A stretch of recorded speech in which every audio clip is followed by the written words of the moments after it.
നമസ്കാരം. മലയാളി വാർത്തയിലേക്ക് സ്വാഗതം. അരവിന്ദ് കേജ്രിവാൾ എന്നു മുതലാണ് ആദ്യമായി ആ പേര് കേൾക്കുന്നത്?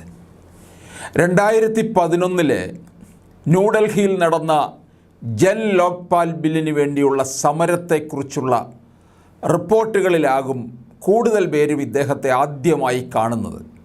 അന്ന് അഴിമതി വിരുദ്ധ സമരനായകൻ എന്ന വിശേഷണം സ്വന്തമാക്കിയ അണ്ണാ ഹസാരെയെ ചുറ്റിപ്പറ്റിയുള്ള അനേകം പേരിൽ ഒരാൾ മാത്രമായിരുന്നു കേജ്രിവാൾ. സമരം കഴിഞ്ഞപ്പോൾ അന്ന് ഒത്തുകൂടിയവർ പല വഴിക്ക് പോയി.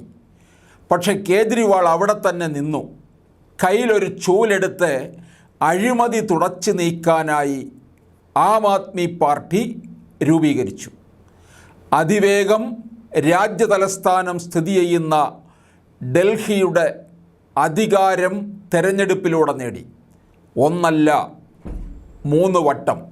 എന്തിനെതിരെയാണോ കേജ്രിവാൾ ചൂൽ പടവാളാക്കിയത്, അതേ അഴിമതി കാരണമാണ് ഡൽഹി മുഖ്യമന്ത്രി ഇപ്പോൾ അറസ്റ്റിലായിരിക്കുന്നത്.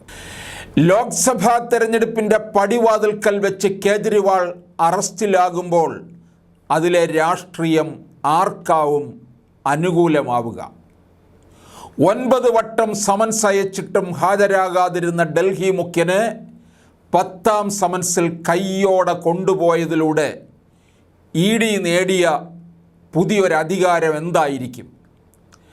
ഡൽഹിയിലെ അറസ്റ്റ് സ്വതന്ത്ര ഇന്ത്യയിൽ ഇതുവരെ സംഭവിക്കാത്തതാണ്. അതിൻ്റെ അലയൊലികൾ ED അന്വേഷണം നേരിടുന്ന, ഇനി നേരിടാൻ സാധ്യതയുള്ള വിവിധ സംസ്ഥാനങ്ങളിലെ നേതാക്കൾക്ക് നൽകുന്ന പാഠമെന്താണ്? കേന്ദ്രം ഭരിക്കുന്ന നരേന്ദ്രമോദി സർക്കാരിൻ്റെ മൂക്കിന് താഴെയുള്ള ന്യൂഡൽഹിയിലെ ആം ആദ്മിയുടെ ഭരണം ചില്ലറ അസ്വസ്ഥതകളല്ല BJPക്ക് ഉണ്ടാക്കിയത്. എന്തു വില കൊടുത്തും ആം ആദ്മിയുടെ വളർച്ച തടയുക എന്നത് അവരുടെ അഭിമാന പ്രശ്നവുമായിരുന്നു. തങ്ങളുടെ കോട്ട തകർത്തുകൊണ്ടെത്തിയ ആദ്മിക്കെതിരായ BJP നീക്കത്തിൽ കോൺഗ്രസും ആദ്യകാലങ്ങളിലൊക്കെ മൗനം പാലിച്ചു.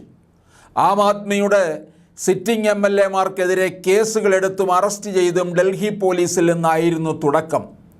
കേന്ദ്രം നിയന്ത്രിക്കുന്ന ഡൽഹി പോലീസിൻ്റെ അധികാരം പിടിച്ചെടുക്കാൻ ആം ആദ്മി തകൃതിയായി ശ്രമിക്കുകയും ചെയ്തു. 2021-22 വർഷത്തേക്കുള്ള ഡൽഹി സർക്കാരിൻ്റെ മദ്യനയമാണ് ആം ആദ്മി സർക്കാരിനെ ഒന്നാകെ ഇപ്പോൾ തലവേദനയായത്. 2021 നവംബർ 17 പ്രഖ്യാപിച്ച മദ്യനയം ഡൽഹിയിലെ മദ്യശാലകളുടെ എണ്ണം 849 ആക്കി ഉയർത്താൻ ലക്ഷ്യമിട്ടുള്ളതായിരുന്നു. കുഞ്ഞ് ഡൽഹിയെ 32 സോണുകളാക്കി തിരിച്ച് ഓരോ സോണിലും 27 മദ്യശാലകൾ വീതം സ്വകാര്യ മേഖലയ്ക്ക് തുറന്നു നൽകാനായിരുന്നു സാധാരണക്കാരുടെ പാർട്ടിയായ ആം ആദ്മി തീരുമാനിച്ചത്. മദ്യശാലയിലേക്ക് സ്വകാര്യ കുത്തകകളെ ആകർഷിക്കുന്നതിനായി വമ്പൻ ഇളവുകളും നൽകി. അതിൽ പ്രധാനം ഫീസിനത്തിൽ അനുവദിച്ച ഇളവായിരുന്നു. ഉദ്ദേശം 144.36 കോടി രൂപയാണ് കോവിഡിൻ്റെ പേരിൽ ഇളവ് നൽകിയതെന്നാണ് ആരോപണം. ഇതിനു പുറമെ ലൈസൻസിനായി കെട്ടിവച്ച 30 കോടി രൂപ തിരിച്ചു നൽകാനും തീരുമാനമെടുത്തു. 2010 ഡൽഹി മദ്യനയത്തെ അപ്പാടെ മറച്ചുവെച്ച പുതിയ മദ്യനയം സംസ്ഥാന ഖജനാവിന് കോടികളുടെ നഷ്ടം വരുത്തുമെന്ന ആക്ഷേപം ഉയർന്നതോടെയാണ് CBI ഇറങ്ങിയത്.